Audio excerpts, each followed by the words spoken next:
সকলে মিলে এই সন্ধ্যের দিকে ঠাকুর শ্রীরামকৃষ্ণের প্রসঙ্গে সমবেত হওয়া নিঃসন্দেহে একটি আনন্দের উপলক্ষ, তাতে সন্দেহ নেই। শ্রীরামকৃষ্ণের কথা বলে শেষ করা যায় না। ঠাকুর শ্রীরামকৃষ্ণ নিজে একদিন কেঁদে ফেলেছিলেন। সেটা দক্ষিণেশ্বর মন্দিরের প্রথম দীক্ষার ঘটনা।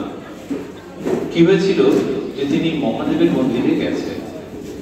এবারে তার তো দক্ষিণেশ্বর মন্দিরের প্রবেশ বড় দাদার হাত ধরে, যে পূজারী রূপে কতকটা রামকুমার দাদা পুজো করতেন। আর রানী রাসমণি এবং মথুরবাবুর খুব ইচ্ছে ছিল যে শ্রীরামকৃষ্ণ যেন পুজোর মধ্যে আসেন। তার কারণ রামকুমার দাদার এই ছোট ভাইকে দেখে ওদের মনে হয়েছিল যে এই যেন পুজোর মধ্যে আসে, কত ভালো একটা ছেলে, পবিত্র নিষ্পাপ একটি ছেলে।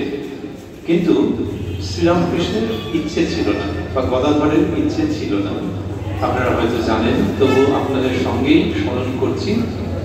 শুধু পেছনের দিকে একটু আওয়াজটা আস্তে আস্তে কমে গেলে আরো আনন্দের হবে।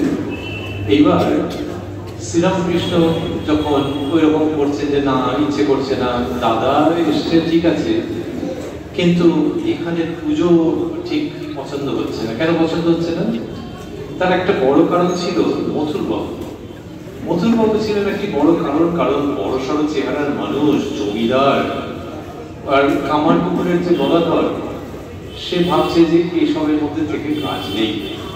এমনকি দক্ষিণেশ্বর মন্দির যখন প্রতিষ্ঠা হয়েছে, আপনারা জানেন নিশ্চয়ই, প্রায় সকলেই, যে স্নান যাত্রার দিন প্রতিষ্ঠা হয়েছে, তখন ঝামাপুকুর থেকে দাদা ভাই মিলে গেছেন ঝামাপুকুরে। তাহলে ভাই অর্থাৎ শ্রীযুক্ত গদাধর ও উত্তরকালের পরমহংস শ্রীরামকৃষ্ণ ভাই বলেছে যে দাদা এখানে পুজো করবে। দাদা বলেছে যে হ্যাঁ, রানীমা মন্দির প্রতিষ্ঠা করতে পারেন, দেবতার পুজো করতে পারেন, কিন্তু এইসব করে দাদা আবার ঝামাপুকুরে ফেরত যাবে। কিন্তু গিয়ে দেখছে কোথায় কি, দাদা তো দক্ষিণেশ্বরী থাকবে। তখন সেই দিনে গদাধর ঝামাপুকুরে ফেরত গেছে যে না, ও যা হচ্ছে উৎসব অনুষ্ঠান, বিশাল ব্যাপার, দাদা থাকছে থাকুক, আমি চললাম। মানে ভাবটা কতটা যে বড় বড় সমস্ত ব্যাপার স্যাপার এর মধ্যে আমি নেই, এই করে চলে গেছে। তারপরেও ভাবছে যে দাদা পুজো টুজো হয়েছে, রানীমা সব উদ্বোধন করেছেন। এমনিতে রানীমার সম্পর্কে ওনার আপত্তি খুব একটা ছিল না, কিন্তু ব্রাহ্মণের বাড়ির ছেলে তো, তার ফলে উনি যত ভালোই হন না কেন, উনি মন্দির করছেন, এটা হয় কি না। আরেকটা হচ্ছে যে হালদার পুকুরে বা বন্ধুদের নিয়ে ঝাঁপ মেরে চান করেছে, মানিক রাজার আমবাগানে ঘুরে ঘুরে খেলা করেছে, পরে ঝামাপুকুরে এসেও একটা খুব সাধারণ পরিবেশের মধ্যে থেকেছে, যে দাদা পড়াচ্ছে টড়াচ্ছে, টোল আছে, কিন্তু গদাইয়ের মতো থাকে। সেই তার দক্ষিণেশ্বরে গিয়ে ব্যাপার স্যাপার দেখে বলছে না, চলে যাব। এবং ঝামাপুকুরে গিয়ে অপেক্ষা করছিলেন যে দাদা মনে হয় আসবে। উমা 1 সপ্তাহ হয়ে গেল আসেনি। আর তখনকার দিনে তো যে কোনো মেসেজ এসছে কি কিছু, সে তো আর উপায় নেই। তাহলে দাদা আসছে না কেন? 1 সপ্তাহ বাদে আবার গেছে, গিয়ে দেখে যে দাদার তো আসার কোনো নামটি নেই। এই করতে করতে করতে করতে সেখানে সে থাকছে, এবং সে বলছে যে আমি থাকলেও ওই প্রসাদ আমি খাবো না। যে সব একটা কিরকম কিরকম গুলিয়ে যাচ্ছে, যে রানী রাসমণি কোন বংশের, তিনি দেবতার প্রতিষ্ঠা করেছেন, দাদা যতই বলুন ততই। তারপরে সেই সব বুঝিয়ে হলো। দাদা বললেন যে দেখ, তুই তাহলে একটা কাজ কর, এখান থেকে শিলে নিয়ে তারপর তুই নিজে রেঁধে খা, তাহলে তো আর আপত্তি নেই। দাদাও ভাইয়ের মনটা বুঝতেন। তখন সে রাজি হল, এবং ভাইয়ের জন্য একটা সফট কর্নার ছিল মনের মধ্যে, যে পিতৃদেব গত হওয়ার পর এই ভাইকে কলকাতায় তিনি নিয়ে এসেছেন একটু অনিচ্ছে করে। যে মা রয়েছে তাহলেও কলকাতায় নিয়ে যাচ্ছেন, কারণ অর্থের অসুবিধে ছিল। তাহলে একটুখানি না নিয়ে গেলে কি উপার্জন হবে? তো মায়ের কোল ছাড়া করে নিয়ে এসছেন, তো সেন সে কি আবার ঝামাপুকুরে খাচ্ছে, কি করছে কে জানে। তাই এরকম একটা ব্যবস্থা করলেন। ব্যবস্থা করতে তখন গদাধর বললেন যে হ্যাঁ তাহলে ঠিক আছে। এই করে যে দক্ষিণেশ্বরে বাস করছেন, আজকের এই পুণ্য দিনে সেই সবগুলো স্মরণ করছি যে কি অপূর্ব ঘটনা, যে বাস করতে করতে করতে করতে গদাধরের মনের মধ্যে যে ভগবানের ভাব, সেটা তো আর এই বক্তার বলার অপেক্ষা রাখে না। অল্প বয়সে 6-7 বছর বয়স যখন, তখন রাস্তা দিয়ে যাচ্ছে আলের ওপর দিয়ে, সরু আলপথ, আর সেই সময় সেই ছেলে দেখেছে যে আকাশে ঘন মেঘ, কালো মেঘ, জল পড়া মেঘ, যে কোনো সময় বৃষ্টি হবে। সেই মেঘের কি আশ্চর্য, সেই মেঘের বুক চিরে সাদা বকের শাড়ি চলে যাচ্ছে। এইটা এখনকার দিনে কেউ দেখলে হয়তো পকেট থেকে মোবাইল বার করবে, মোবাইল বার করলে না অনেকটাই নষ্ট হয়ে যায়। তার কারণ ছবিটা হয়তো তোলা হবে, কিন্তু ওই মুহূর্তে একজন ব্যক্তির যে ভালো লাগাটা, যে অত বিস্তীর্ণ আকাশ, সেটা কি ছবিতে আসবে? আসবে না। যেরকম হাওয়া দিচ্ছে, প্রকৃতি যেরকম শান্ত, তার মধ্যে কালো মেঘের মধ্যে দিয়ে সাদা বকের শাড়ি, আমার কাছে যত দামি মোবাইলই থাকুক না কেন, ওটাকে ক্যাপচার করার ক্ষমতা তার নেই, সেই জন্য ওটা নির্মিত হয়নি। তার থেকে ভালো ছিল যে মোবাইল বের না করে, আমি বলার পর দেখছি কেউ মোবাইল নামিয়ে রেখেছেন, বলে ভালো করলাম কিনা কে জানি। তো মোবাইল বের না করে কি হলো, যে যদি কেউ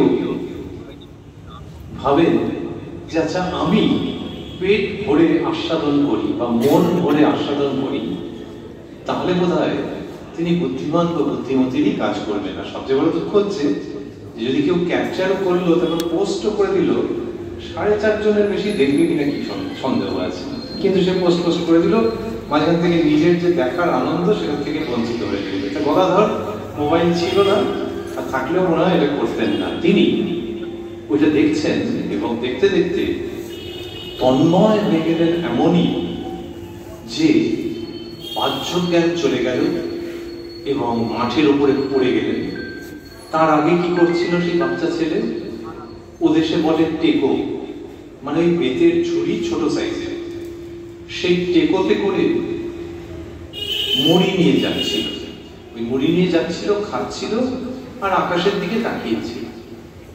সেই সময় ওই দৃশ্য দেখে এমন তার হলো, এটাকে আমরা ভারী ভারী ভাষায় বলতে গেলে ভাব তন্ময়তা।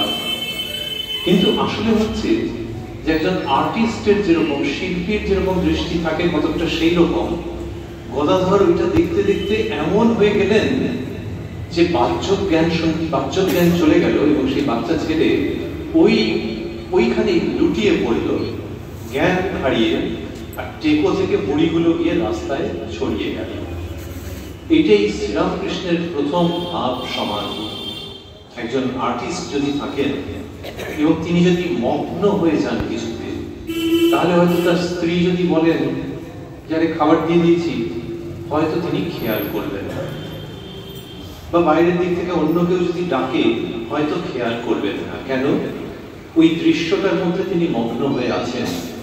আর বাকিটা আমাদের আন্দাজ, যে কেউ যদি ভাবেন অথবা কেউ যদি ভাবে, ওই বাচ্চা ছেলে তো, যে এই যে অপূর্ব দৃশ্য এটা কে তৈরি করলেন?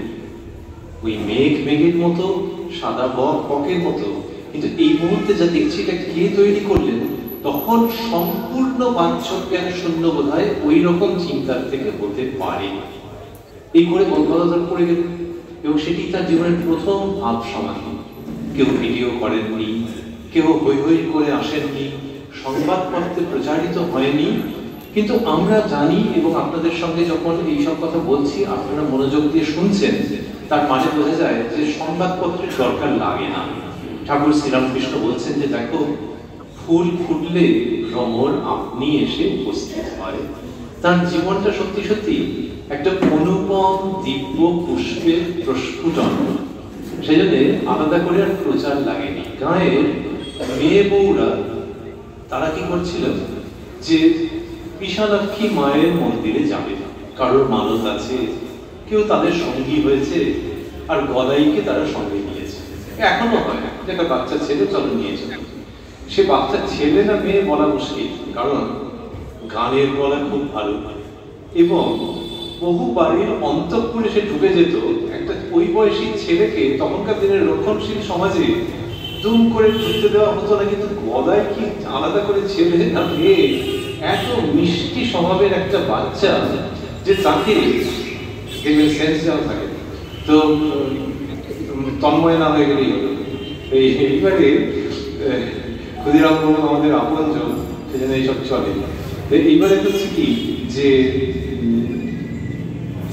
এই যে তন্ময়তা, আমরা বলছিলাম যে বিশালাক্ষী মন্দির, আর বলছিলাম যে গদাই সবাই অন্তঃপুরে ঢুকে যেত, দেখো বাড়ির মেয়ের মতো, যে তাকে নিয়ে আমরা কেউ বলে নাকি যে ছেলে হয়ে ঢুকবে কেন, দূর।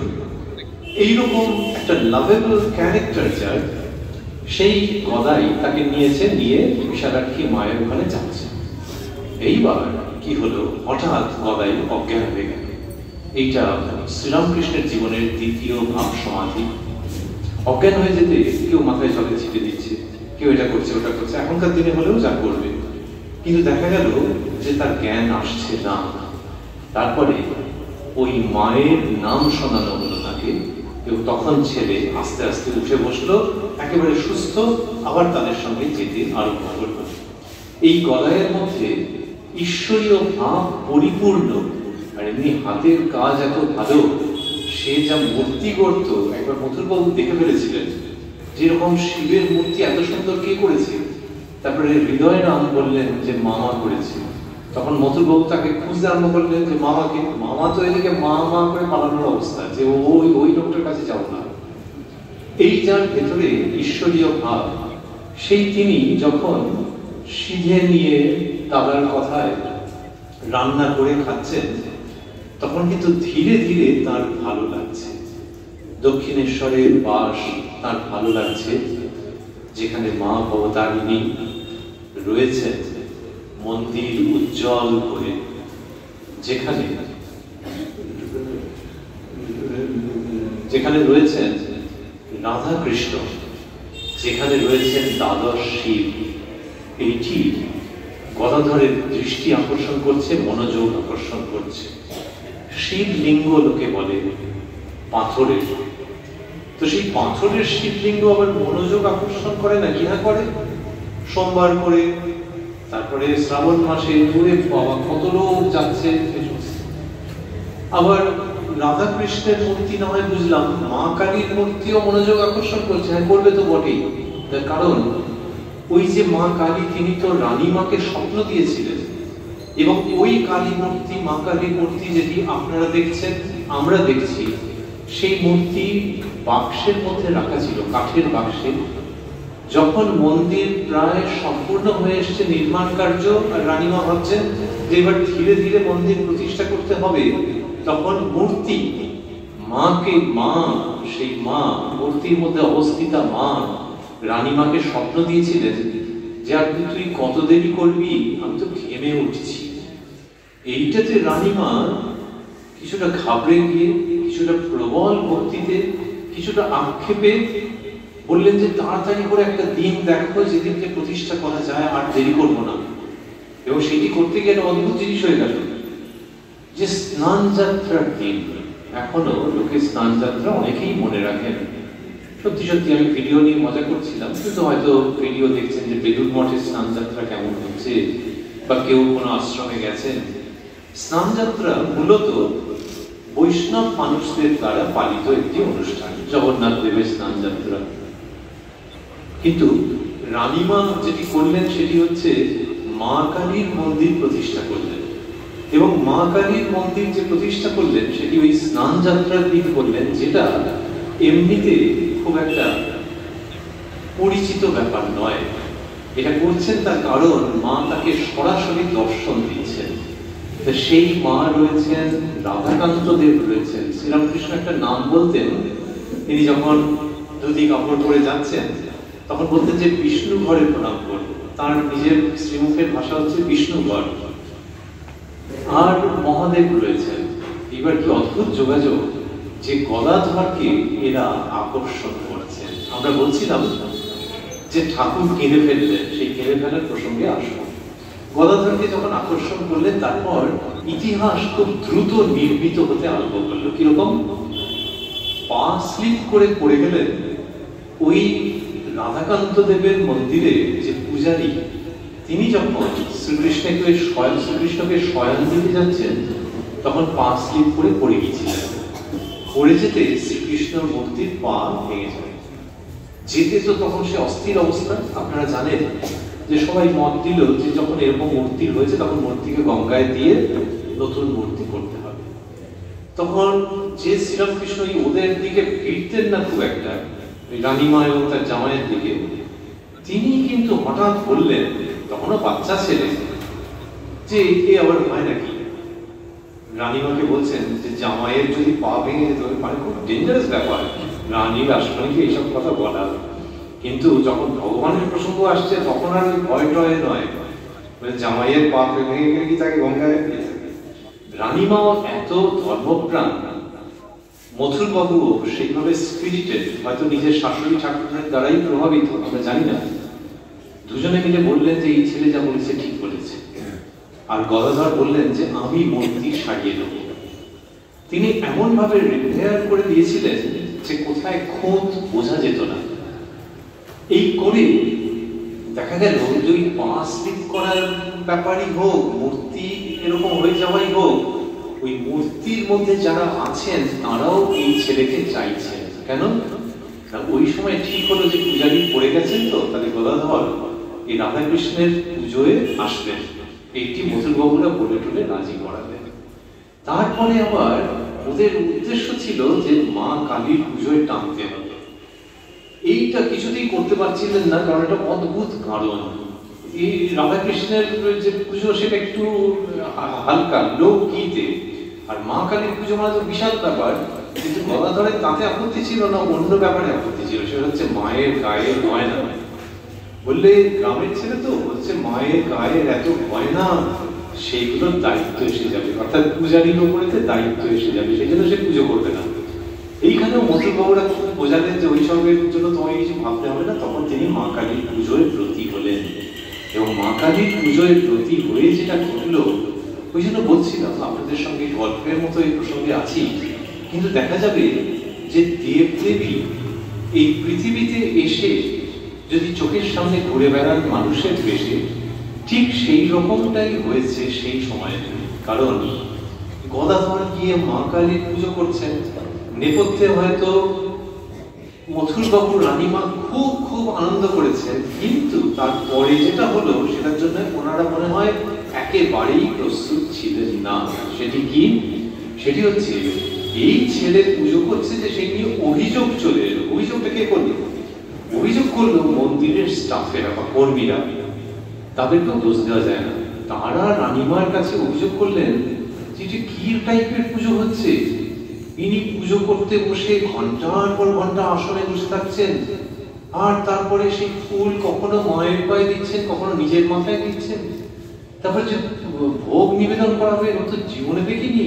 সেই ভোগ নিয়ে গিয়ে মায়ের মুখের সামনে ধরে আবার কি বিড়বিড় করে বলে, আর এতক্ষণ ধরে পুজো হচ্ছে, আরতির সময় বেরিয়ে যাচ্ছে, তো অনাচার। তাদের দোষ নেই, কিন্তু তারা ওরকম দেখছেন তো।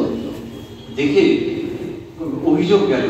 তখন মথুরবাবু এলেন, এসে সমস্তটা দেখে কি সুন্দর করে তিনি ফেরত গেলেন যখন যানবাজারে। তারপর বলে পাঠালেন যে এই যে ওকে বলতেন ছোট ভট্টাচ, কারণ ভট্টাচ বামুন তো দাদাকে, দাদা হচ্ছে বড় ভট্টাচ আর এই হচ্ছে ছোট ভট্টাচ। বলে পাঠালেন যে ছোট ভট্টাচের পুজোয় মা জাগ্রতা হয়ে উঠেছেন, কেউ যেন এর পুজোয় কোনো বিঘ্ন না করে। এটি মথুরবাবু বলেছিলেন। তার প্রসঙ্গে আবার আসবো, চট করে আসবো। এই করে গদাধর মায়ের পুজোয় লিপ্ত হয়ে গেলেন, এবং এইরকম জীবন্ত পুজো খুব কম দেখা যায়। আপনাদের এই আশ্রমে হোক, বারোয়ারি পুজোয় হোক, অন্যত্র হোক, অনেক সময় দেখা যায় যে পুজো হচ্ছে বটে, কিন্তু পূজারী একেবারে মগ্ন হয়ে গেছে। ইনি শুধু পুজো করে একটা কিছু প্রণামী পাবেন, দক্ষিণা পাবেন, এই জন্য করছেন না।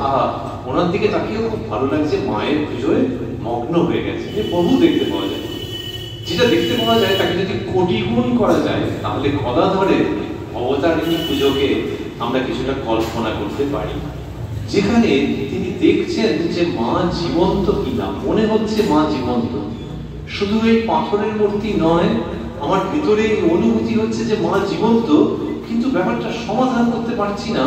এইরকম অবস্থায় গদাধর বা শ্রীরামকৃষ্ণ তুলো নিয়ে মায়ের নাকের নিচে ধরেছেন এবং দেখেছেন যে তুলো ধীর ধীর করে কাঁপছে। সেইখান থেকে তার গভীর প্রত্যয় হয়েছে যে যার পুজো করছি তিনি জীবন্ত। আর মাও সেইভাবে তার ছেলেকে দেখা দিয়েছেন। গদাধর বলছেন যে মা, আগে আমি খাবো, তারপর তুই খাবি, আচ্ছা এই নে, মুখে দিলাম। এই যে মায়ের সঙ্গে সম্পর্ক, এই গদাধরই তারপর যখন ছোট চৌকিতে বসে থাকেন, দক্ষিণেশ্বরের লোক, সেখান থেকে অনেক মাইল দূরের লোক চেনে তাকে রামকৃষ্ণ পরমহংস বলে। যখন তিনি কথা বলেন তখন লোকের ভেতরে মনে হয় অমৃত বর্ষিত হচ্ছে। তার কারণ ইনি শুধু একজন বক্তা নন, ইনি একটা নির্দিষ্ট সময়ে তোমরা এসো আমি কিছু বলবো এই ধরনের লোক নন। ইনি যা বলছেন বোঝা যাচ্ছে যে ইনি দেবদেবীকে নিয়ে ঘর করেন। শ্রীরামকৃষ্ণ সেইভাবে, তাই তিনি যখন বলেন যে আমার মা সব জানে, মা যেমন চালান তেমনি চলি, যেমন বলান তেমনি বলি, যেমন করান তেমনি করি। আমি বলি আমি ঘর তুমি ঘরণী, আমি রথ তুমি রথী। এইটা একজন বড় অভিনেতা বললে মানুষের উপরে প্রভাব হবে, কিন্তু তারপর আস্তে আস্তে সেই প্রভাবটা চলে যাবে। শ্রীরামকৃষ্ণ যেটা বলছেন তার মধ্যে শুধু বাহ্যিক সৌন্দর্য নেই, তার মধ্যে অন্তরের জমাট বাঁধা অনুভূতি আছে। সেই জন্য লোকে হাঁ করে তার কথা শুনেছে। আর আমরা বলছিলাম তার কেঁদে ফেলার কথা। তিনি কি করেছেন, এইরকম যে সময়টা, ওই দক্ষিণেশ্বরের প্রথম দিককার ঘটনা, যখন মথুরবাবু বেঁচে আছেন, মথুরবাবুর পরে তার পুত্র ত্রৈলোক্যনাথ বিশ্বাস যখন হাল ধরেছিলেন, সেই সময়ও শ্রীরামকৃষ্ণের সঙ্গে তার কথাবার্তা আছে। শ্রীরামকৃষ্ণের খুব নজর ছিল যে ত্রৈলোক্য বাবা যেরকম সব করে টরে গিয়েছিল সেগুলো রক্ষা করছে তো। একবার যাত্রা হয় নিমন্দিরে, তখন তিনি ত্রৈলোক্যবাবুকে জিজ্ঞেস করেছিলেন যে আগা এবার যাত্রা হয়নি, এর কারণটা কি? কারণটা হচ্ছে ততদিনে ওর খুব ভালোবাসা এসে গেছে রানীমা এবং মথুরবাবুর প্রতি, এবং রানীমা মথুরবাবু মিলে যেমনটা সব শুরু করেছিলেন এদের এই ছেলে সেটা করবে তো। ওইখান থেকে ত্রৈলোক্যবাবুকে কিছুটা উৎকণ্ঠার সঙ্গে তিনি বলেছেন। আমরা একটু পিছিয়ে গিয়ে ভাবি যে মথুরবাবু যখন জীবিত রয়েছেন তখন একদিন শ্রীরামকৃষ্ণ, তখন মথুরবাবু কাজ করছিলেন অফিসে। এই সময় হয়েছে কি, শ্রীরামকৃষ্ণ মহাদেবের মন্দিরে গেছেন। মহাদেবের মন্দিরে গিয়ে, ওই জন্য বলছিলাম যে ভগবানের সঙ্গে ঘর করা, মহাদেবের মন্দিরে গিয়ে তিনি মহাদেবের স্তব করছেন। মহাদেবের স্তব আছে যে হে মহাদেব, তুমি যদি, তোমার মহিমা আমি কি করে বলবো, হিমালয় পর্বত যদি আমার লেখার কলম হতো, আর আগে আপনারা জানেন তো যে পেনটা কালিতে ডুবিয়ে নিতে হতো, তো যদি হিমালয় পর্বত আমার লেখার কলম হতো আর দোয়াতটা হতো সাগরের মতো, আমার কিন্তু আওয়াজটা ভালো খারাপ লাগছে না, ব্যাকগ্রাউন্ড মিউজিকের মতো, তো যদি এরকম হতো যে হিমালয় পর্বত আমার কলমের মতো আর দোয়াতটা হচ্ছে সাগরের মতো, অর্থাৎ কালি ফুরবে না। হিমালয় পর্বত যদি কলম হতো, সাগর যদি দোয়াত হতো, আর যদি স্বয়ং মা সরস্বতী অনন্তকাল ধরে লিখে যেতেন, তাহলেও হে মহাদেব আপনার মহিমার কথা লিখে শেষ করা যাবে না। অসিত গিরি সমম স্যাৎ কজ্জ্বলং সিন্ধু পাত্রে ইত্যাদি। এটা বিখ্যাত সংস্কৃত স্তোত্র। কি অপূর্বভাবে বলা হচ্ছে যে হে মহাদেব আপনার স্তব স্তুতি, আপনার মহিমার কথা বলে শেষ করা যাবে না। শ্রীরামকৃষ্ণ দক্ষিণেশ্বর মন্দিরের ওই মহাদেবের ঘরে গিয়ে, দ্বাদশ শিব মন্দির তো, ঠিক কোন মন্দিরটিতে গিয়ে এটি ঘটেছিল জানা যায় না, অনুমান করা যায় যে ঠাকুরের ঘরের দিকে যে 6টি শিব মন্দির তারই মধ্যে একটিতে হয়েছিল, এটা অনুমান। কোন একটি শিব মন্দিরে তিনি গিয়ে ওইটি বলছেন সংস্কৃতে, বলে পুরোটা শেষ হয়নি একরকম, সেই সময় বললেন, মহাদেব গো, অর্থাৎ আর সংস্কৃত নয়, বাংলা ভাষায় বলছেন, মহাদেব গো, তোমার মহিমা আমি আর কি বর্ণনা করব। এই বলতে বলতে তিনি অশ্রু বিসর্জন করতে করতে সমাধিস্থ হয়ে গেলেন, মানে বাহ্যক জ্ঞান শূন্য হয়ে গেলেন।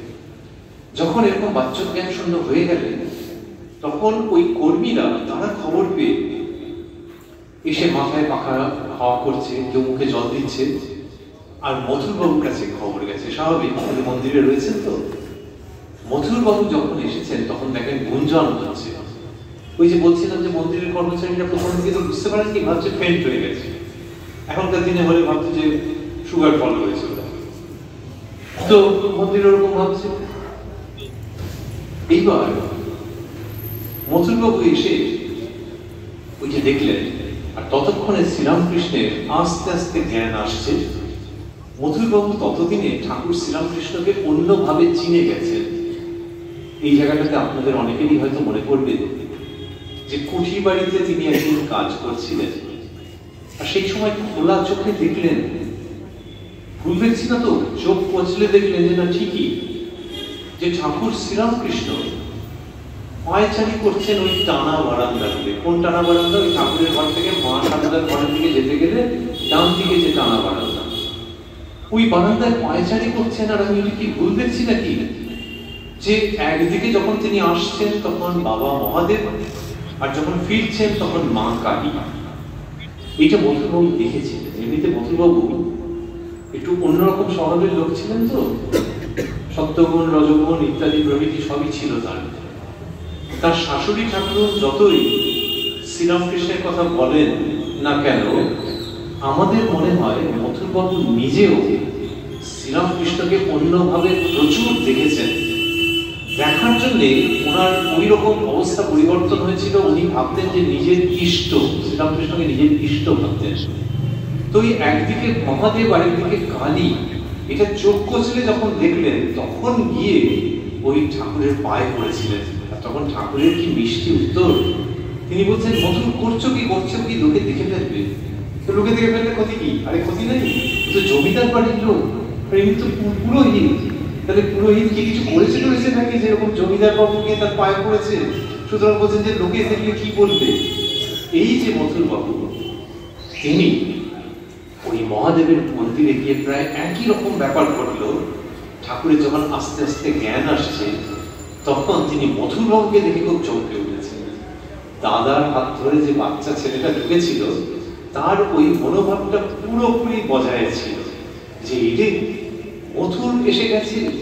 তখন উনি বিচলিত হলেন মথুরবাবুকে দেখে, কিন্তু মথুরবাবু বললেন, আবারও কর্মচারীদের সাবধান করে দিলেন যে কেউ যেন এর অসুবিধা না করে। আর শ্রীরামকৃষ্ণকে আশ্বস্ত করলেন যে তিনি যে এসেছেন তাতে শ্রীরামকৃষ্ণের যেন কোনো সংকোচ না হয়।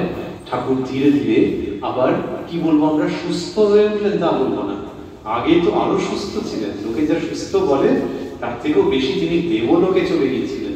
আমরা বরং বলবো যে মথুরবাবু শ্রীরামকৃষ্ণ আবার এই সমতলে চলে এলেন, এই জগতে চলে এলেন, ওই ঈশ্বরীয় জগৎ থেকে। ওই যে তিনি মহাদেবের সম্পর্কে বলছেন যে মহাদেব তোমার কথা আমি আর কি বলবো, বলতে বলতে তার ভাবান্তর হচ্ছে। আপনারা ভেবে দেখবেন যে ওখান থেকে যদি ফাস্ট ফরওয়ার্ড করে অনেকটা চলে আসেন, যে শ্রীরামকৃষ্ণ, মা সারদা, স্বামী বিবেকানন্দ, তারপর তারা দেহ রক্ষা করেছেন সকলেই। আজকের দিনে দাঁড়িয়ে আমরা যখন দেখছি শ্রীরামকৃষ্ণকে, তখন মনে হয় এক সময় যে মহাদেবের মন্দিরে যেটা ঘটেছিল সেইটার অ্যাকশন রিপ্লে হচ্ছে ঘন ঘন বিভিন্ন পুরুষ এবং বিভিন্ন স্ত্রীলোকের জীবনে, যাদের বোধহয় হৃদয় থেকে বলতে ইচ্ছে করছে যে রামকৃষ্ণ গো, তোমার মহিমা আমি আর কি বেশি বর্ণনা করব। কারণ ঠাকুর এতভাবে মানুষকে আশ্রয় দিচ্ছেন, আনন্দ দিচ্ছেন, মনের যে আবিলতা, সীমাবদ্ধতা সেগুলোকে দূর করে দিচ্ছেন। আবার স্বামী বিবেকানন্দ বলতেন যে তাঁর কৃপা কটাক্ষে লাখো বিবেকানন্দ তৈরি হতে পারে। তাহলে লাখো বিবেকানন্দ তিনি বলছেন, আবার বলছেন যে একটা ধুলো মুঠি থেকে তিনি লক্ষ বিবেকানন্দ তৈরি করতে পারেন। স্বামী বিবেকানন্দের এটি মনে হয়েছে যে শ্রীরামকৃষ্ণ চাইলে তার একটা চোখের পলকে লক্ষ বিবেকানন্দ তৈরি করতে পারেন। তাহলে এই যার মনে হচ্ছে তার সঙ্গে আপনারা যদি মেলান যে ওই হিমালয় পর্বত আর ওই কালীর দোয়াত, সেখানে যে বলা হচ্ছে যে মহাদেব তোমার মহিমা আমি বা কি বর্ণনা করতে পারি, দেখা যাবে যে শ্রীরামকৃষ্ণের মহিমাও আমরা বর্ণনা করে উঠে শেষ করতে পারি না। মা শারদা বলছেন, কেউ যখন মা শারদার কাছে গিয়ে বলছেন, তাকে স্তব করছেন, প্রণাম করছেন, তখন ঠাকুরের ছবির দিকে, পটের দিকে তাকিয়ে বলছেন, মা কতবার বলেছেন যে বাবা উনি সব, ওকে ধরে থাকলে কোনো বেচাল হবে না। এই কথা শ্রীরামকৃষ্ণ সম্পর্কে বলছেন। আবার দেখুন কি অদ্ভুত, শ্রীরামকৃষ্ণ আবার মা শারদার সম্বন্ধে বলছেন যে ও কি যে সে, ও আমার শক্তি। কিন্তু যদি আবার মায়ের শ্রীমুখের পানি ধরে ধরে আস্তে আস্তে ঠাকুরের কাছে চলে আসে, তাহলে দেখবো যে ঠাকুর শ্রীরামকৃষ্ণ অসাধ্য সাধন করছেন, অসাধ্য সাধন করছেন। এইটাকে একটি বিহারি ছেলে সে তার মতো করে লোকেদের কাছে বলছিল।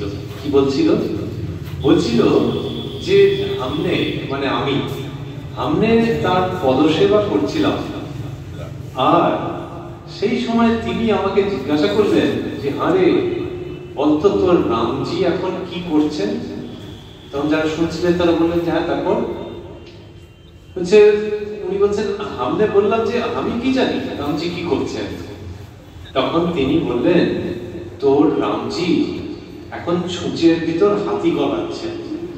যারা শুনছেন তারা বললেন ছুঁচের ভিতর হাতি মানে? তখন উনি বলছেন আরে তোমরা মুখ্য আছো, বুঝতে পারলে না? বলছেন যিনি তিনি কালো কালো চেহারার মানুষ, কিন্তু দেবতার মতো মানুষ, স্বামী অদ্ভুতানন্দজি, যিনি ছোট বয়সে শ্রীরামকৃষ্ণের কাছে এসেছেন জাস্ট বাই চান্স। যাদের বাড়িতে কাজকর্ম করতেন, শ্রীযুক্ত রামচন্দ্র দত্তের বাড়িতে, ডাক নাম লালটু, কেউ বলে লাটু, আসল নাম জানা যায় না। সেই ছেলে শ্রীরামকৃষ্ণের কাছে কেমন একটা আকর্ষণ। বাবু একসময় বাজার টাজার করে বলতে যে তুই নিয়ে চল। তো বাবু গেছে, রামচন্দ্রবাবু তার সঙ্গে এই ছেলে গেছে। ওমা, বাবুও শুনছে, ছেলেও শুনছে, কিন্তু ছেলে তারপরে এসে বাড়িতে কিরকম আনমনা হয়ে থাকে। বাড়ির বউরা, মায়েরা তারা নজর করেছিলেন যে ছেলেটা ভালো, কিন্তু মাঝে মাঝে আনমনা হয়ে থাকে, বা মাঝে মাঝে চোখের জল মোছে। বোধ হয় দেশে যারা আছে তাদের জন্য, কিন্তু দেশে তো কেউ আছে বলে জানিও না, একজন দিদি ছিল।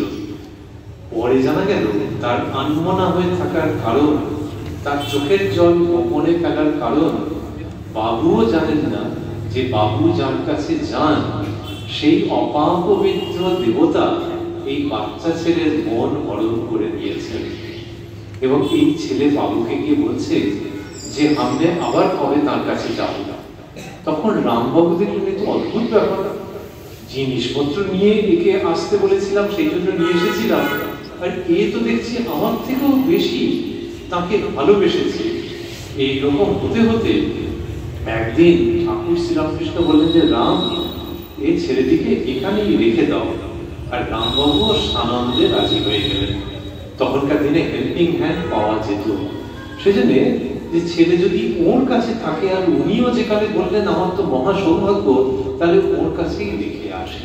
সেই ছেলে শ্রীযুক্ত লাটু, ভক্তদের কাছে পরবর্তীকালে লাটু মহারাজ, দেখলেই বোঝা যাবে যে বিহারি মানুষ, বিহারে জন্ম, একটু কাঠখোট্টা মতো দেখতে, কিন্তু ভিতরে প্রবদ ভাবে একেবারে ভরপুর। ভক্তেরা হাত জোর করে মহারাজের কাছে কথা শুনতে চাইতো। সেই রকম দিনই একদিন বলেছিলেন যে আরে তিনি বললেন যে তোর রামজি, তোর রামজি কেন? ওই বাচ্চা ছেলে তো বিহারের, সে রামচন্দ্রের খুব ভক্ত ছিল। ঠাকুর তাকে বলছেন যে তোর রামজি এখন কি করছেন বল দেখি। আর সেই ছেলে ঠাকুরের সঙ্গে কোনো ফর্মাল ব্যবহার করছে না, সেটা হচ্ছে আমি কি জানি রামজি কি করছে। এই তো অদ্ভুত প্রশ্ন আপনার, আমরা কি জানি যে রামজি কি করছে? তো রামজি এখন ছুঁচের ভিতর দিয়ে হাতি গলাচ্ছে। তো ভক্তেরা বলেছে যে মহারাজ তার মানে কি বোঝা, তোমরা মুখ্য বুঝলে না, আমার মতো আধারে তিনি সাধন ভজন ফেলে দিচ্ছিলেন। কি অপূর্ব কথা, যে আমি বাচ্চা ছেলে তার পা টিপে দিচ্ছি, ভাবছি তার উপকার করছি, আসলে উনি আমার মধ্যে আমার যা কিছু দরকার ভগবত জীবনের জন্য সেই সমস্ত ঢেলে, অর্থাৎ ঢেলে দিচ্ছেন। ইজ ইকুয়াল টু রামচন্দ্র ছুঁচের ভিতর দিয়ে হাতি গলাচ্ছেন, যে তিনি অসাধ্য সাধন করতে পারেন। আর তোমাদের বলছি, বুঝতে দেরি হচ্ছে? আচ্ছা বোকা তো, ভালোবাসার সঙ্গে বলছেন যে আরে আমার মধ্যে তিনি সাধন ভজন সব ঢেলে দিচ্ছেন, এইটাই হচ্ছে রামচন্দ্র ছুঁচের ভিতর হাতি গলাচ্ছেন। তাহলে রামচন্দ্র কে? রামচন্দ্র সেই তিনি, যিনি তার রোগশয্যায় নরেন্দ্রনাথকে পরিষ্কার বলেছিলেন যে রাম যে কৃষ্ণ, ইদানিং এই দেহে সেই রাম কৃষ্ণ। লাটু মহারাজ বলছেন যে সেই তিনি আমার মধ্যে সমস্ত সাধন ঢেলে দিচ্ছেন, অর্থাৎ ঢেলে দিচ্ছেন। এই যে এরা অবাক হয়ে যাচ্ছেন যে ঠাকুর শ্রীরামকৃষ্ণ কি করছেন। আমরা কোন আলোচনায় আছি? আমরা আজকের এই পূর্ণ দিনে এই আলোচনায় আছি যে ওই যে বাচ্চা ছেলে দক্ষিণেশ্বরে যাবো কি যাবো না, থাকবো কি থাকবো না, এরকম নিমরাজি হয়ে এসেছে। তারপরে একেবারে স্বর্গীয় নন্দনকাননে যে ফুলটি ফুটবার ছিল সেই ফুলটি ফুটে উঠল। অনেক সময় লোকে বলে যে দেখো বাগান তো করা হয়েছে, কিন্তু জানো এই যে ফুলের গাছ যাকে দেখাচ্ছিল সে বলে হ্যাঁ এটা সবচেয়ে বিউটিফুল। বলছে এই ফুলের গাছটা জানো আমি রোপণ করি। বলে তাহলে এগুলো কি করে? কি জানি কিভাবে এসে পড়েছে, এসে সেইখান থেকে এই ফুলের গাছ হয়েছে। দক্ষিণেশ্বরের নন্দনকাননে শ্রীরামকৃষ্ণের আগমন কতটা সেই রকম। রানীমা প্ল্যান করেননি, মধুরবাবু প্ল্যান করেননি, এমনকি বড় দাদাও প্ল্যান করেননি যে ছেলেটা কোথায় খাবে কোথায় থাকবে সঙ্গে করে নিয়ে যায়। সেই তিনি ওইখানে অঙ্কুরিত হচ্ছেন, পল্লবিত হচ্ছেন, বিকশিত হচ্ছেন গদাধর থেকে রামকৃষ্ণ পরমহংসে। এই এক অপূর্ব কাহিনী, আপনারা নিশ্চয়ই সহমত হবেন। এবং সেই শ্রীরামকৃষ্ণ দেখা যাচ্ছে যে তিনি অসাধ্য সাধন করেন। বন্ধুকে নিয়ে ভেতর দিকে বেড়াতে গেছেন নরেন্দ্রনাথ। বেড়াতে গেছেন মানে স্বামীজির বাড়ি থেকে হেদো তো কাছেই, সেইখানে হেদো, ভালো নাম হেদুয়া। ভবিষ্যতে লোকে আর এমনি নামটা বলবে না, হয়তো এখন তো সফিস্টিকেটেড হয়ে যাচ্ছে, চাকরি করছে আর বলে জব করছে। আচ্ছা ভাবি একদিন যে চাকরি শব্দটা খারাপ, অশ্রয়টা উড়ে গেলে যাতা হয়ে যাবে। এইবারে তো লোকে এরকম সমস্ত ভালো ভালো শব্দের দিকে চলে যাচ্ছে। এখন হেদুয়া বলি বা হেদো বলি, সেইখানে নরেন্দ্রনাথ তার বন্ধুকে নিয়ে গেছেন। গিয়ে তিনি শ্রীরামকৃষ্ণের কথা বলছেন। এবার নরেন্দ্রনাথ শ্রীরামকৃষ্ণের কথা খুব কম বলতেন, কিন্তু সেদিনকে একটা অন্য মুডে ছিলেন। সেই মুডে তিনি শ্রীরামকৃষ্ণের কথা বলছেন এবং বলতে গিয়ে বলছেন, গানের কথা উল্লেখ করেছেন, প্রেম ধন বিনায় গোড়া রায়, প্রেমে শান্তিপুর ডুবু ডুবু নদে ভেসে যায় রে, প্রেম ধন বিনায় গোড়া রায়। তাহলে গোড়া রায় মানে কে? শ্রী চৈতন্য। যে তিনি এমন প্রেম ধন বিলাচ্ছেন যে শান্তিপুর ডুবু ডুবু আর নদিয়া এসে গেছে। এরকম চমৎকার গান, প্রেমে শান্তিপুর ডুবু ডুবু নদে ভেসে যায় রে, প্রেম ধন বিলায় গোড়া রায় বলে শেষ করেই তারপর বলছেন নরেন্দ্রনাথ, দক্ষিণেশ্বরের গোড়া রায় সব করতে পারে। অর্থাৎ যে গোড়া রায়ের কথা গান গাইছি না, এই দক্ষিণেশ্বরের গোড়া রায় তার কথাই বলছি। আর বলছি যে দক্ষিণেশ্বরের গোড়া রায় সব করতে পারেন। ওই যে উনি বললেন যে রামজি ছুঁচের মধ্যে দিয়ে হাতি গলাচ্ছেন, আর আমরা বলছিলাম এই গোড়া রায় মহাদেবের মন্দিরে যে বলেছেন না যে তোমার মহিমার কি বলবো, এই গোড়া রায় সম্পর্কে এরা বলছেন। লাটু বলছেন, নরেন বলছেন যে উনি সব করতে পারেন। যদি নরেন্দ্রনাথের কথা ভাবেন তাহলে দেখা যাবে যে তিনি একটা আধা বিশ্বাসী আধা অবিশ্বাসী ছেলে হিসেবে তো ঠাকুরের কাছে গিয়েছিলেন যে মশাই আপনি কি ঈশ্বর দেখেছেন? আর বলবেন নাই বা কেন যে তিনি সত্যকে খুঁজছেন, আর কিছু লোক এই কালের ভাষায় বলতে গেলে গোল গোল উত্তর দিচ্ছে। বলছে যে হ্যাঁ ভগবান আছেন, তুমি চাইলে তাকে দর্শন করা যাবে, তোমার চোখ দুটি খুব সুন্দর, তুমি তাকে বলবে যে ধুর এসবের দরকার নেই, যাকে জিজ্ঞেস করছি সে দেখেছে কিনা বলবে তারা, বলে তিনি চলে এসেছেন। সুতরাং আর ওই সমস্ত ফর্মালিটি রেখে লাভ নেই। শ্রীরামকৃষ্ণের কাছে গিয়ে জিজ্ঞেস করেছেন যে আপনি কি ঈশ্বর দেখেছেন? ভঙ্গিটা হচ্ছে যে যদি না হয়ে থাকে তাহলে চটি করবো, বাড়ি চলে যাবো।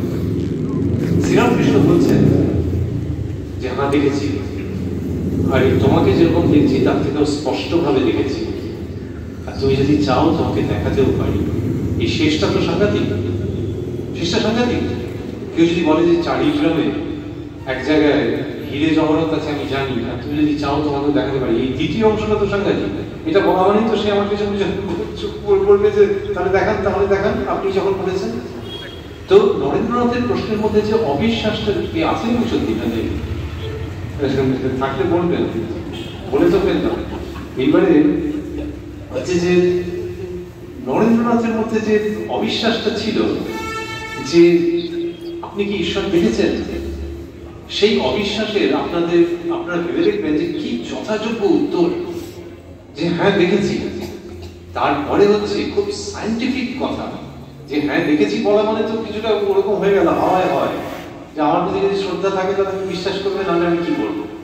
তা নয়, তোমাকে যেরকম দেখছি তার থেকেও স্পষ্ট ভাবে দেখেছি। এটা কি চমৎকার একটা চ্যালেঞ্জের প্রত্যুত্তর যে বাবা তোমার দেখা মানে তো ওইরকম যে আমি যেরকম তোমায় দেখছি তুমি যেরকম আমায় দেখছো। Now believe me, I have seen him in a more intense way than I am seeing you. আমি তো যে জিজ্ঞেস করছি তার চোখ গোল গোল হয়ে যাবে। আমরা স্বামী বিবেকানন্দকে মনে মনে প্রণাম করতে করতে ওই ঐতিহাসিক ঘটনার কথা ভাবছি যে তোমাকে যেরকম দেখছি তার থেকেও স্পষ্ট ভাবে দেখেছি, আর যদি দেখতে চাও তোমাকে দেখাতেও পারি। এইটা যিনি বলছেন, এই দক্ষিণেশ্বরের গোড়ারায় যে সব কিছু করতে পারেন তাতে তো কোনো সন্দেহ নেই। এবং স্বামী বিবেকানন্দ ওই যে এখন যাকে স্কটিশ চার্চ বলা হয় তখনকার জেনারেল অ্যাসেম্বলিজের ছাত্র, তিনি যে ওই রকম একটা গান লিখবেন কেউ কেউ ভাবতে পেরেছে? তখন জেনারেল অ্যাসেম্বলিজের ক্যান্টিনে যারা স্বামী বিবেক নরেন্দ্রনাথ দত্তের সঙ্গে খেয়েছেন, নরেন্দ্রনাথের বাড়িতে গিয়ে আড্ডা দিয়েছেন, নরেন্দ্রনাথের গান বাজনার আসরে সঙ্গী হয়েছেন, ভেবে দেখুন যে তাদের মধ্যে একজনও কি স্বপ্নেও ভাবতে পেরেছেন যে আমাদের এই নরেন ওই গানটা লিখবে যার শুরুটা হচ্ছে খণ্ডানো ভব বন্ধন জগবন্দন বন্দিত হয়। কিছু এক অদ্ভুত পরিবর্তন। নিরঞ্জন নররূপ ধর নির্গুণ গুণময় খণ্ডন ভব বন্ধন জগবন্দন বন্দিত হয়। ওই আধা বিশ্বাস আধা অবিশ্বাসের জায়গা থেকে কি অপূর্ব এক স্বর্গীয় উন্মোচন এটা যিনি করতে পারেন, তার ওই হাসি মুখ আমাদের সারা জীবনের সম্বল। আর আমাদের ঘন ঘন বলতে ইচ্ছে হয় যে ঠাকুর তুমি যে কত বড়, সেটা আমি বা অন্য কেউ বা আমরা সবাই মিলে বলেও শেষ করতে পারবো না। কিন্তু তাতে আমাদের কোনো আক্ষেপ নেই, তাতে আমাদের কোনো আক্ষেপ নেই। আমরা যে যতটুকুনি বলতে পারি, কেউ হয়তো মাইক লাগিয়ে বলতে পারি, কেউ মাইক লাগিয়ে অতটা বলতে পারে না, লজ্জা পারে, কিন্তু মনে মনে ভাবে। তাহলে আমরা যা বলতে পারি, আমরা যা ভাবতে পারি, সেসবের দ্বারা তোমার শ্রীচরণকেই স্পর্শ করে আসলে আমরা ধন্য হচ্ছি। কিন্তু আমরা প্রত্যেকে জানি যে মাইক লাগিয়ে বলছে আর যে মাইক লাগিয়ে বলছে না, যে তোমার মহিমা বলে সব শেষ করা যায় না। শ্রীরামকৃষ্ণ সেই রকম জায়গাতে অবস্থিত রয়েছেন। তিনি যা করছেন সেটি অভাবনীয়, কিন্তু করছেন হাসতে হাসতে হাসতে। আচ্ছা, লোকে হাসি কখন?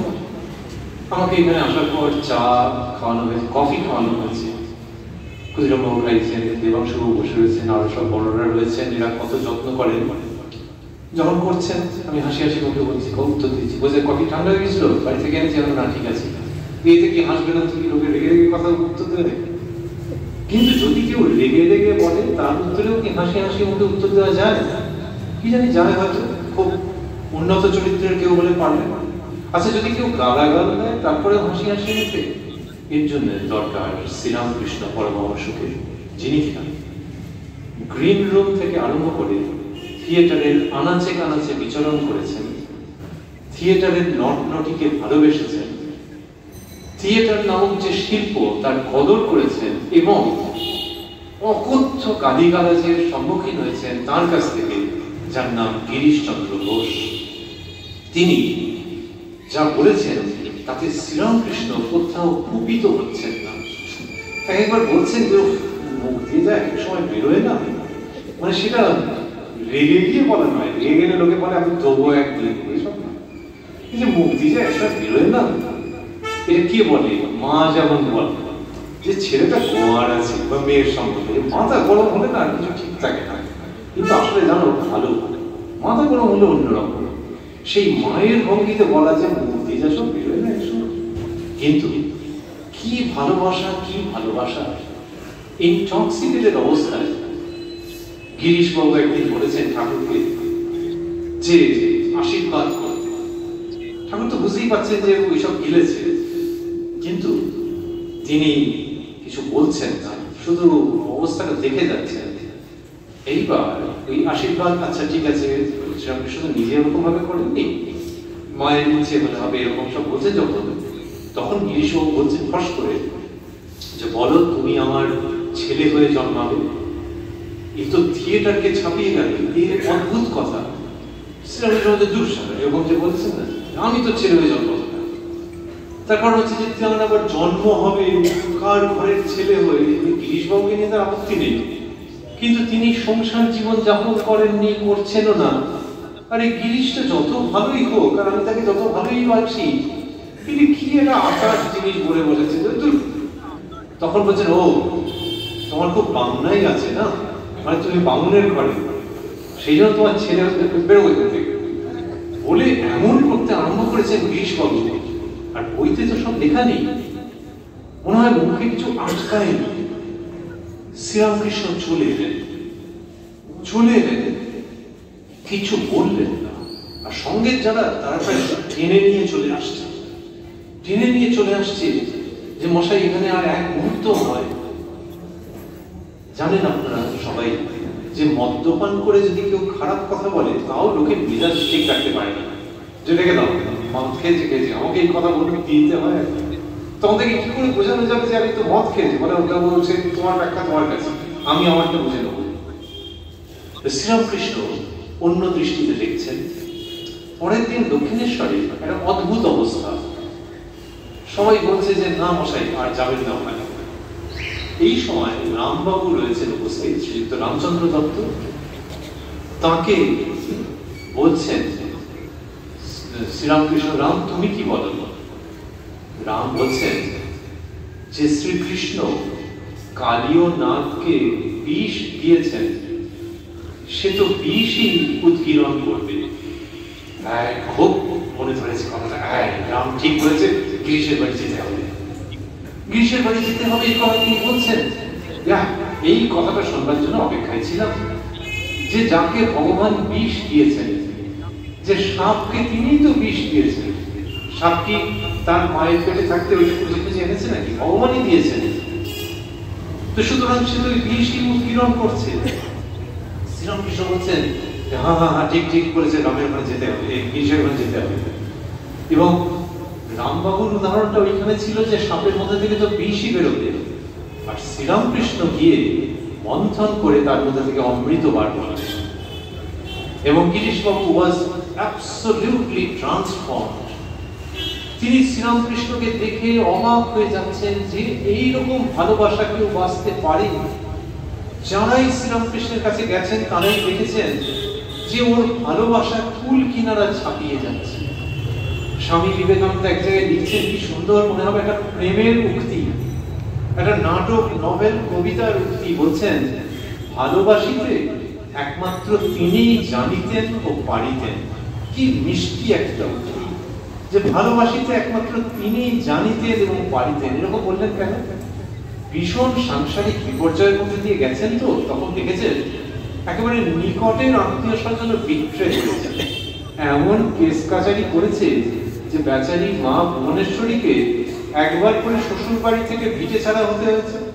তারপর আবার হিয়ারিং টিয়ারিং এটা ওটা উপলক্ষে শ্বশুর বাড়িতে এসছেন, আবার ভিটে ছাড়া হতে হয়েছে। এই সমস্ত রকম নরেন্দ্রনাথ দেখেছেন, তার নামে কত কি করেছিল, কিন্তু শ্রীরামকৃষ্ণ তার উপরে বিশ্বাস হারাননি যে নরেনের উপর আমার পুরো বিশ্বাস। তিনি বলছেন যে একমাত্র তিনি ভালোবাসিতে জানিতেন ও পারিতেন। আর আমরা দেখছি গিরিশবাবুর বাড়িতে শ্রীরামকৃষ্ণ গিয়ে উপস্থিত হলেন, এবং তখন গিরিশবাবু কি সুন্দর করে তুমি তুমি করে বলছেন। এইসব অপূর্ব প্রেমের কাব্য, এর সমান্তরাল পাওয়া দুষ্কর। ভবিষ্যৎ পৃথিবীতে যদি হয় তো হবে, কিন্তু আমাদের সময় আমরা দেখে মুগ্ধ হয়ে যাচ্ছি, শ্রদ্ধায় অবনত মস্তক হচ্ছে আমাদের। যখন গিরিশবাবুর ওখানে গেলেন শ্রীরামকৃষ্ণ, তখন গিরিশবাবু তখন কিন্তু একদম নর্মাল, তখন বললেন, তুমি যদি না আসতে তাহলে বুঝতাম এখনো তুমি পরমহংস হওনি, যে এই গালিগালাজের পর যে কিনা ফেরত আসছে। গিরিশবাবু নিজের সম্বন্ধে বলতেন যে আমি আগে যেখানে বসতাম সেখানে মাটি 7 হাত নেমে যেত। হেন কুকর্ম তিনি বলতেন যে নেই যেটা তিনি করেন। গিরিশবাবু জীবনের মজার কথা আপনাদেরকে বলি, চৈতন্য লীলা লিখেছেন তো, এবার সেই ভক্তিমূলক পালা, মানে এমন ভেতরে বদমাইশি বুদ্ধি ছিল, এমনি হাসিরও আর ভাবতে হয় যে ওই পাওয়া এরও বদমাইশি বুদ্ধি। এবার চৈতন্য লীলা হয়েছে, তারপরে কিছু বৈষ্ণব বাবাজি, তারা ভালো মানুষ, তারা ওই পালা দেখেছেন বা কেউ কারোর কাছে শুনেছেন, তারা বাগবাজারে এসছেন যে শ্রীযুক্ত গিরিশচন্দ্র ঘোষের সাথে দেখা করতে। এবার গিরিশবাবু দেখেছেন যে বাবাজিরা আসছে, দেখেই ওনার ঘরের মধ্যে ঢুকে গেছে। আর ঘরের মধ্যে তো সে বইপত্র আছে, আবার উল্টো পাল্টাও সব আছে, সেইখানে ঢুকে গেছে।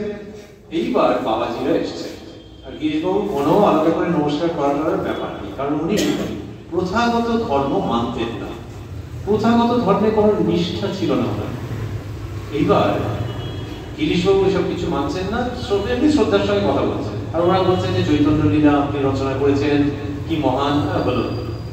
তারপরে গিরিশবাবু কি আর খাচ্ছেন ধরে তো আর বলার অপেক্ষা রাখে না, তখন ওরা বলেছেন যে এই যে আপনি সেবন করছেন ঔষধ, কারণ গন্ধ আসছে বাইরের টাইম।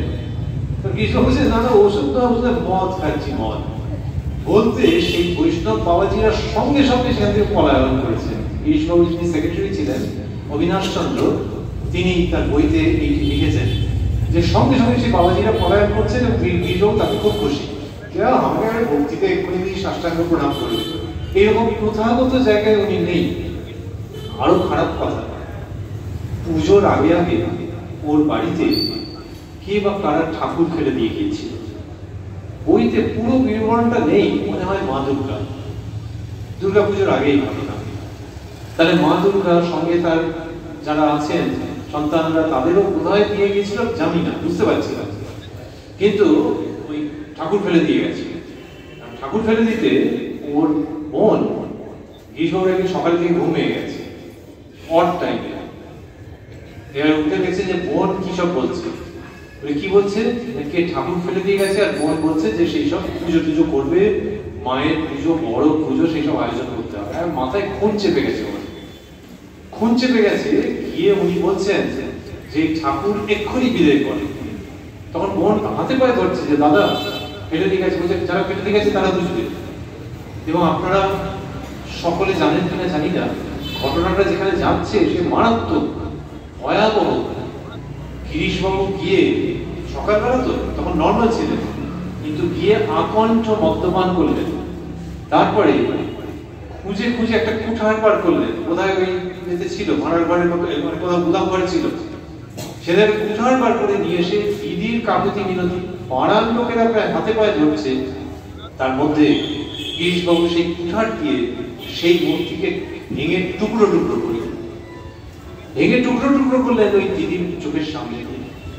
এই গিরিশবাবু বলা হয় কালা পাহাড়, কিন্তু ভেতরে প্রচন্ড ভক্তির ভাব, না হলে চৈতন্য লীলা লেখা যায়।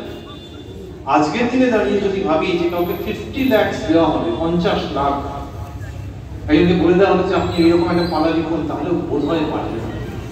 আজকের দিনের সৃষ্টিশীল সমস্ত মানুষের মধ্যে প্রতি শ্রদ্ধা রেখেও আমরা ভাবছি যে ভেতরে প্রবল ভক্তির ভাব না থাকলে কি করা যায় না।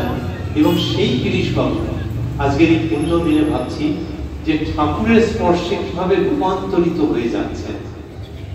একদিন তিনি কি করেছেন, মদ খেয়ে দক্ষিণেশ্বরে গেছেন, গিয়ে হাঁক ডাক করে সব দরজা ফরজা খুলিয়েছেন, খুলে গিয়ে ঠাকুরের কাছে উপস্থিত। ঠাকুর যখন দেখছেন যে মদ খেয়ে এসছে গিরিশ, তিনি বলতেন ঠাকুর যে খাক না, কতদিন খাবে না। মদ খেয়ে যখন এসছেন তখন ঠাকুর বলছেন যে এসো একটু হাত ধরে নৃত্য হোক। ঠাকুর নিজে নৃত্যে পারদর্শী ছিলেন, গিরিশবাবুও ছিলেন, বহু নটিকে তিনি ট্রেনিং দিয়েছেন। আর সেই রাত্রে হাত ধরে তিনি গিরিশবাবুর সঙ্গে নাচছেন এবং একজন ছেলেকে বললেন যে যাতো দেখে হয়তো গাড়িতে কিছু ফেলে এসছে কিনা, মানে ওইটাও চিন্তা রয়েছে যে এইভাবে তো এসছে আমার কাছে, গাড়িতে কিছু ফেলে ফেলে এলো কিনা, গাড়ি তো চলে যাবে হয়তো। এইরকম ভালোবাসা যার জন্য সেই গিরিশবাবু পরিবর্তিত হয়ে যাচ্ছেন, সেই গিরিশবাবু পরিবর্তিত হয়ে যাচ্ছেন যেভাবে, সেইটা বলতে বলতে প্রসঙ্গ শেষ করব। এই যে আপনারা এতজন এতক্ষণ ধরে দেখছেন, পবিত্রবাবু নিশ্চয়ই সকলকেও দেখাবেন যাতে ভবিষ্যতেও মানুষজন জানতে পারেন যে চারিগ্রামে এইরকম একটা সমাবেশ ভক্তদের, সেটা ঠাকুরেরই সেবা পুজো, ঠাকুরকে নিয়ে আনন্দ করে। আমার ভাবতে ভালো লাগছে শেষ করতে করতে যে যিনি কিনা ঠাকুরের সঙ্গে ওই রকম ব্যবহার করলেন, সেই গিরিশবাবুই 1 জানুয়ারি 1886-তে ওই উক্তিটা করলেন। কারণ by that time he was transforming and he was getting transformed very fast. ঠাকুরকে তার অন্য রকম বলে মনে হয়েছে এবং ভগবান স্বয়ং পৃথিবীতে অবতীর্ণ হয়েছেন বলে মনে করছেন সেই গিরিশবাবু, যিনি আকণ্ঠ মদ্যপান করতেন। তার মদের নেশা ছুটে গেছে, মদের নেশা ছুটে গেছে, যে ভগবান স্বয়ং অবতীর্ণ হয়েছেন। ওনার প্রচুর পড়াশোনা ছিল, বিয়েতে যৌতুক হিসেবে যে টাকা পেয়েছিলেন সেই টাকা দিয়ে জ্ঞানের বই কিনেছিলেন, সাহিত্য ইত্যাদি প্রচুর বই কিনেছিলেন যৌতুকের টাকা দিয়ে। প্রচন্ড পড়াশোনা ছিল, সেই সময় কলকাতা শহরের একেবারে উপরের দিককার শিক্ষিত মানুষদের অন্যতম, না হলে ওই নাটকগুলো জাস্ট লেখা যায় না। সুতরাং সেই তিনি সাদা চোখে পরিষ্কার বুঝেছেন এটা মদের ঘরে নয়, নট ইন ইউফোরিয়া। তিনি সাদা চোখে পরিষ্কার বুঝেছেন যে ভগবান অবতীর্ণ হওয়া যাকে বলে, এই গিরিশের জীবনে, এই ভারতবর্ষে, এই ভূমিতে সেটি ঘটেছে। এবং তিনি একজন সাধারণ মানুষের বেশে গ্রামের মুখের সাবলীল হাসি বহন করে ঘুরে বেড়াচ্ছেন। and I will be most unfortunate যদি এই ভগবানকে চিনতে না পারি এবং এই ভগবানের কথা মানুষের কাছে প্রচার করে যেতে না পারি। গিরিশবাবু মানুষের কাছে বলতে আরম্ভ করেছেন যে ঠাকুর স্বয়ং ভগবান অবতীর্ণ হয়েছেন। এই যে গিরিশবাবু বলছেন, এটা মনে হয় যার কিনা ডেজ ওয়ার নাম্বার, আর বেশি দিন নেই তিনি ধরাধামে থাকবেন না, তার অ্যাটেনশনটাকে অ্যাট্রাক্ট করেছিল যে ভক্ত, আবার যে ভৈরবের অংশ সেই গিরিশ এতদূর পরিবর্তিত হয়ে গেছে, ঠাকুর মজা করে বলতে ডাইলিউট হয়ে গেছে। কিন্তু গিরিশের ডট ডট ডট, সেই ডট ডট ডটটাই ঘটল 1 জানুয়ারি 1886, যখন ঠাকুর শ্রীরামকৃষ্ণ দোতলা থেকে একতলায় নামলেন। সেদিকে শরীরটা একটু ভালো, ওই শেষের দিকে তার হোমিওপ্যাথিক চিকিৎসা হয়েছিল, লাইকোপোডিয়াম দিয়ে ম্যানেজ করবার চেষ্টা হয়েছিল। তো সেই সময় যখন তার একটু শরীরটা ভালো, তখন দোতলা থেকে একতলায় নেমেছেন, নেমে গুটি গুটি দক্ষিণ দিকের যে ফটক, সেই ফটকের দিকে যাচ্ছেন। আর বাগানে সেই সময় 30-35 জন মানুষ ইতস্তত ঘুরছেন। তারা বাগানে গেছেন কি জন্য? বেড়াতে না, ঠাকুরের এই অবস্থা তো, ফলে সেবার জন্য গেছেন। তো সবাই ঠাকুরের সঙ্গে একসঙ্গে থাকবেন 30 জন, নিজ নিজ কার্য যে যা করবার, হয়তো কাপড়টা ধোয়ার, বিছানাটা ঠিক করে দেওয়ার, মূলত ঠাকুরের সন্ন্যাসী শিষ্যরাই করতেন। কিন্তু এছাড়াও তো আরো অনেক কাজ আছে। মা ঠাকুর পথ্য তৈরি করতেন, তোর মাকে একটু হেল্প করেন, কত রকমের কাজ আছে। তো বাগানে সেই সময় 30 ভক্ত এদিক ওদিক ঘুরে বেড়াচ্ছে। এই সময় ঠাকুর গিয়ে দেখলেন গিরিশবাবুকে এবং তিনি জিজ্ঞাসা করলেন ডট ডট ডট, ওই যে প্রশ্নটা ছিল, সেই প্রশ্নটা হচ্ছে, গিরিশবাবুকে বলে যে গিরিশ, তুমি যে এত বলে বেড়াও, তুমি আমার সম্বন্ধে বলো, তুমি যে এত বলে বেড়াও, বলি তুমি নিজে কি দেখেছো, কি বুঝেছো? কি সুন্দর প্রশ্ন, যে এমনি লেকচার দিচ্ছ না তো, দরকার নেই ওরকম লেকচার দিতে হবে না, ভঙ্গিটা যেন এরকম মিষ্টি। তুমি নিজে কি দেখেছো, কি বুঝেছো? সঙ্গে সঙ্গে গিরিশবাবু হাঁটু গেড়ে বসলেন। হাঁটু গেড়ে আমরা যদি সেই সময়টাকে এই চারিগ্রাম শ্রীরামকৃষ্ণ আশ্রমে মনে মনে ধারণ করি, বেশ থলথলে কলকি বডি গিরিশবাবু, এবং একটা অসাধারণ পার্সোনালিটি যুক্ত লোক, যদি একটা বাচ্চা ছেলে নীল ডাউন করে, সে শাস্তি পেয়েই হোক, যেভাবেই হোক, ওটা কোনো আলাদা দৃশ্য নয়।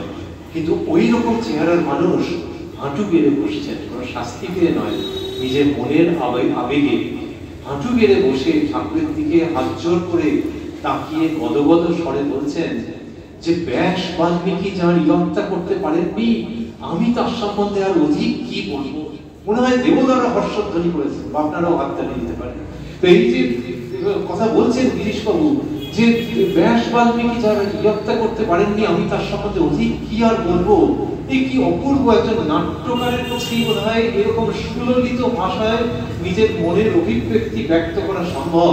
যে ব্যাস বাল্মীকি, তার মানে মহাভারত রামায়ণে, তার মানে শ্রী কৃষ্ণ এবং শ্রী রামচন্দ্র সম্পর্কে ওরা যা লিখে উঠতে পারেননি তাদের সম্বন্ধে, সেই তার কথা মানে ব্যাস বাল্মীকি যা করতে পারেননি, ওই কৃষ্ণ, ওই রাম। আর আপনি আজকে জগতের লোক দেখছে আপনি থ্রোট ক্যান্সারে আক্রান্ত, আমি তা দেখছি না প্রভু। আমি দেখছি যে মানব জীবনে তো একদিন না একদিন শেষ হবেই, আপনারও হবে, আমারও হবে, কিন্তু আমি দেখছি আপনার মধ্যে সেই তিনি অবতীর্ণ। প্লিজ আমাকে কি জিজ্ঞেস করলেন আপনি, যে আমি কি বুঝেছি? আমি অনেক নাটক লিখেছি গিরিশবাবু যেন এই ভঙ্গি, আমি অনেক নাটক লিখেছি, আমার লেখার ক্ষমতা আছে, আমার কলমের জোরে অনেক কিছু আমি বলতে পারি, কিন্তু প্লিজ আপনি এটা অ্যাকসেপ্ট করুন যে ব্যাস বাল্মীকি যা পারেননি, এই গিরিশ সেটা পারবে না। কৃষ্ণ এবং রাম সম্পর্কে যা বলা হয়েছে সেই দিয়ে সব সম্পূর্ণ হয়নি। সুতরাং যেখানে রাম এবং কৃষ্ণ একাধারে অবতীর্ণ হয়েছেন, আপনি you are asking this poor Girish যে সে মুখে কি বা বলবে। এই যে কথা গিরিশ চন্দ্র বলছেন, তখন শ্রীরামকৃষ্ণ একটা অন্য রকমের ভাবস্থ হয়ে গেলেন এবং বললেন যে তোমাদের আর কি বলবো, আশীর্বাদ করি তোমাদের চৈতন্য হোক।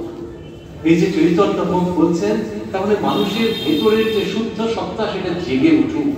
মা যদি মেয়েকে বলে যে তোকে একটা ভালো চিরুনি কিনে দেবো, কি তোকে একটা ভালো সাজার জিনিস কিনে দেবো, বাবা যদি ছেলেকে বলে যে তোকে একটা ফুটবল কিনে দেবো, কি যদি বলে তোকে ওই স্যারের কাছে ভর্তি করে দেবো, এরকম ছোটখাটো গিফট হতে পারে, নানান রকমের গিফট হতে পারে, কিন্তু এই গিফট গুলো কোনোটাই চিরস্থায়ী কোনো ফল দেবে না। চুল উঠে যাবে এক সময়, রূপের পরিবর্তন হয়ে যাবে, সমস্ত কিছুই, জীবন যৌবন কিছুই চিরকালের জন্য থাকে না। তাহলে তোমায় কি দেবো? তোমার চিরুনি দেবো, ফুটবল দেবো, সাজের জিনিস দেবো, ভালো টিউটরের কাছে ভর্তি করে দেবো? আমি কি করবো বলতো? আমার ওগুলো কিছু দেওয়ার নেই, আর আমি দেবো না। আমি যেটা দিতে পারি সেটা হচ্ছে আশীর্বাদ করি তোমার চৈতন্য হোক।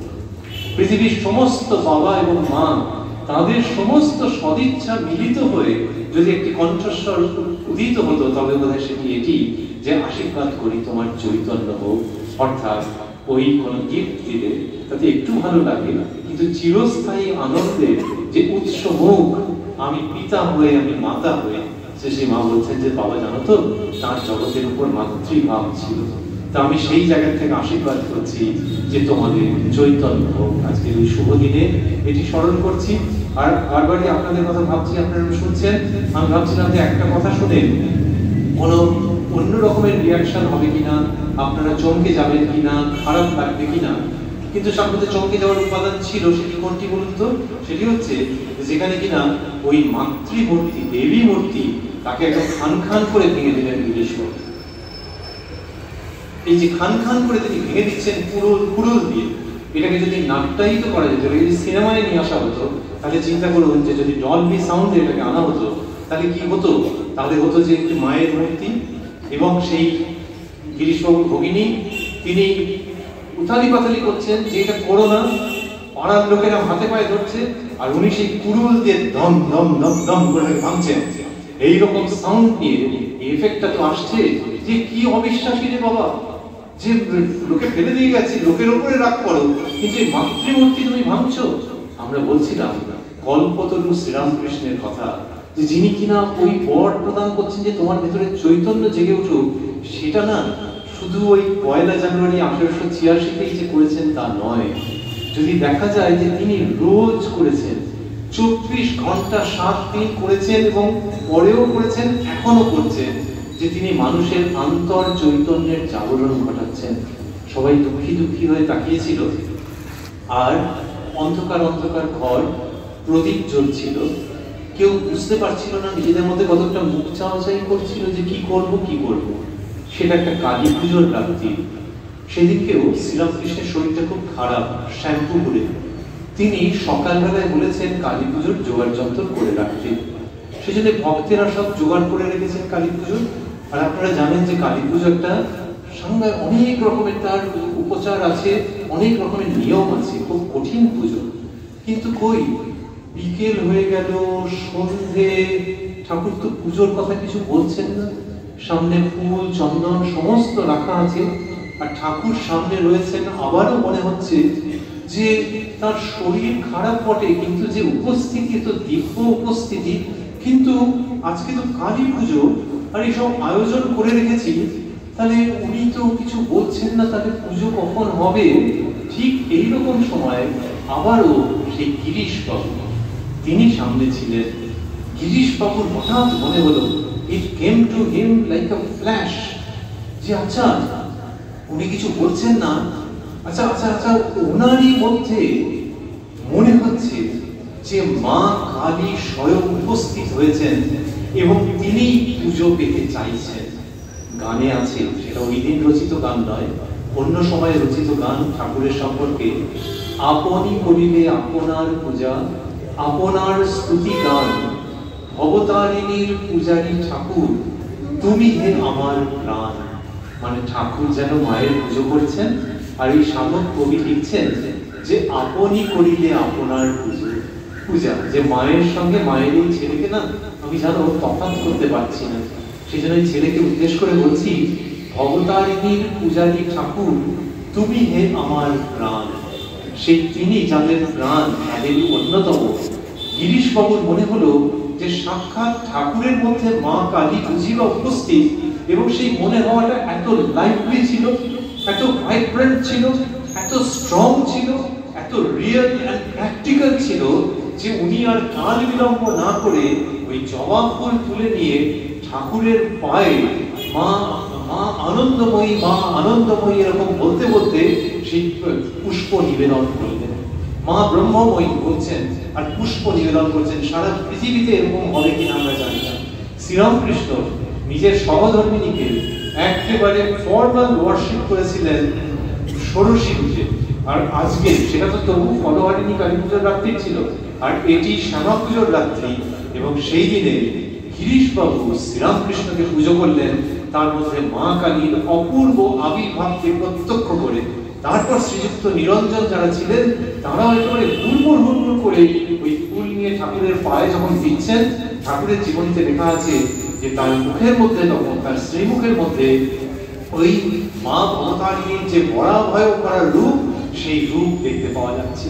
ঝলমল করছে ঠাকুর শ্রীরামকৃষ্ণের মুখ, এই শ্রীমুখ, এবং এরা মায়ের শ্রী পাদপদ্মে পুষ্পাঞ্জলি দিয়ে ধন্য কৃতকৃতার্থ হচ্ছেন। এরা মানে লেড বাই গিরিশ চন্দ্র ঘোষ। গিরিশ চন্দ্র ঘোষ এটি করলেন। এখান থেকে যদি আমরা সাঁ করে রিওয়াইন্ড করে যাই, দেখবো যে বোনের কাকুতি মিনতিকে উপেক্ষা করে যিনি দেবী মূর্তি ভেঙেছিলেন, কল্পতরু শ্রীরামকৃষ্ণের আশীর্বাদে তিনি শ্রীরামকৃষ্ণের মধ্যেই মা কালীকে প্রত্যক্ষ করে তাকে পুষ্প নিবেদন করে নিজের জীবন ধন্য করছেন। এই পুরো বৃত্ত সম্পূর্ণ হচ্ছে আমাদের কথার মধ্যে দিয়ে। বৃত্ত মানে একটা এরকম বোঝায় সার্কেল, সার্কেল মানে জ্যামিতিতে ছেলেমেয়েরা সার্কেল আঁকে, আর্ট সার্কেল কিরকম হয়, মালার মতো সার্কেল হয়। এই যে ঠাকুর, মা, স্বামীজির আলোচনার মধ্যে, স্মরণের মধ্যে আমরা ছিলাম, মননের মধ্যে আমরা ছিলাম, এবং কল্পতরু শ্রীরামকৃষ্ণ তিনি যে কি অসাধ্য সাধন করতে পারেন, কোথা থেকে কাকে কিভাবে রূপায়িত করতে পারেন, এই চিন্তার মধ্যে ছিলাম, এই ভরসা নিয়ে যে তিনি আমাদের মধ্যে থেকেও সেই যে দৈবী সত্তা, সেই যে দিব্য সৌরভ, সেটির যাতে বিকাশ হয়, তার জন্য আমাদের নিত্য আশীর্বাদ করছেন। এটি ভাবতে ভাবতে ওই বৃত্তাকার যে মালিকা বা মালা, সেটিকে আমরা সম্পূর্ণ করতে চাইছি। বিভিন্ন ফুল দিয়ে দিয়ে যে মালা, আমি যে প্রসঙ্গগুলোর মধ্যে ছিলাম, ভাবতে ইচ্ছে করছে, আপনাদের হয়তো ইচ্ছে করবে যে সেই ফুলগুলি দিয়ে যেন গাঁথা একটি মালা, সেই মালা শ্রীরামকৃষ্ণ এবং শ্রী শ্রী মায়ের শ্রীচরণে নিবেদন করে এই বক্তব্য শেষ করি। ধন্যবাদ, নমস্কার।